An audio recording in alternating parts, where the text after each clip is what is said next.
在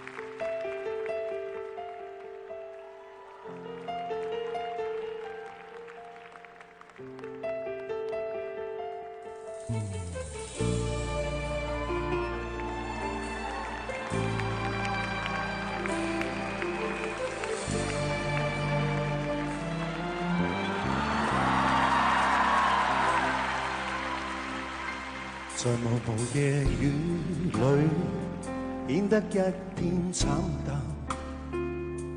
重讀你的信裏，覺熱情未冷。信中你聲聲說再會，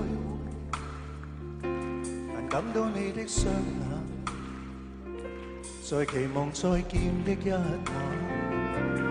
回望過去，再想今天的冷淡，誰明日再戀我，不覺又寒又冷。相片中燭光中的晚飯，香檳芬芳的揮灑，在刺激我的眼。I say a little prayer， 不要將風雨驅散。